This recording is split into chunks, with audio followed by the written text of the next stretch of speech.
Nire gaurko hitzaldia edo musikagintzaren inguruan burutu dut. Batez ere gaur eguneko egoeraren analisian zentratu naiz, gaur eguneko kezka eta erronketaz alegia, baina pixkat egin dut errepaso historiko bat, 60. hamarkadatik hona gertatutako mugimendu musikalen inguruan, eta izan ditugun erreferentziak eta ekimenak aztertu ditut, gero gaur eguneko egoeran aterrizatzeko, ez?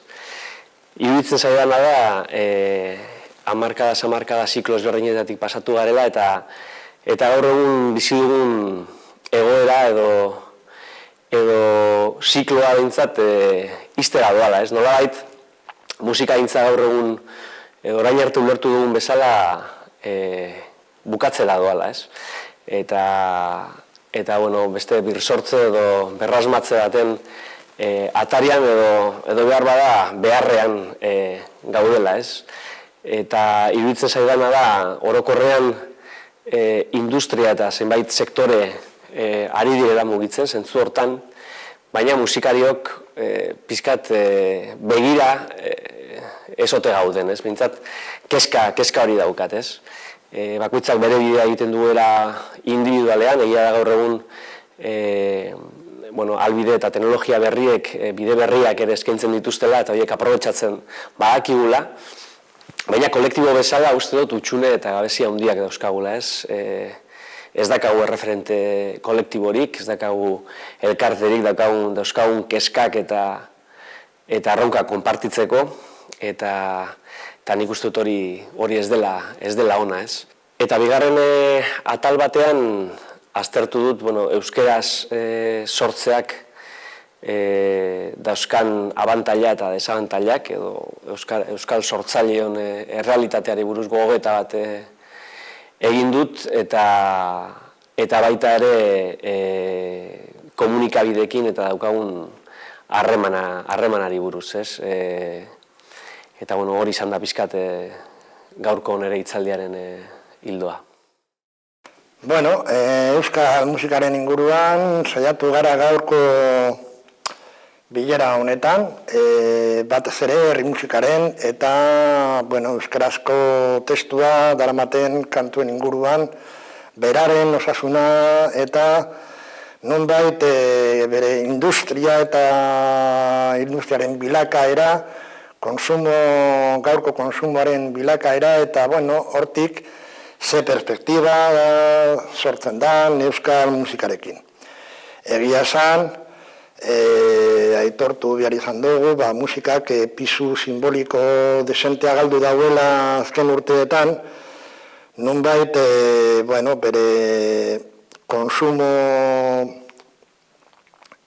ohiturak aldatu izan diralako, gehien baten mundu digitalari esker.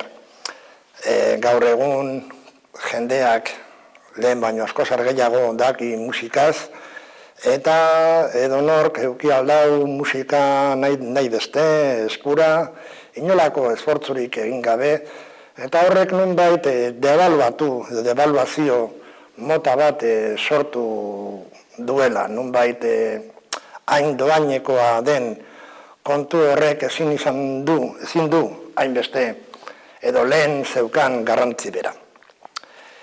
Horrek aldaketa hauen mundu mailakoak izan dira, baina, kultura txikietan honen eragina askozaz fuerteagoa suertatzen da, eta beraz gaur egun esan behar dugu 80. hamarkadan sortu zen industri eta musikala, eta horren inguruan zegoen bai komunikabide zera eta hori gehiena, guztia ez bada, baina gehiena nonbait gaur egun praktikamente desagertuta dago, eta gaur egun euskal musikarik baldin eta bada, aitortu behar da, euskal artistei zor diegula, beraien ekimena dalako, nonbait naiz eta horietariko askok aitortu ez jakin beharko genuke praktikamente ekimen militante bat dala, gaur egun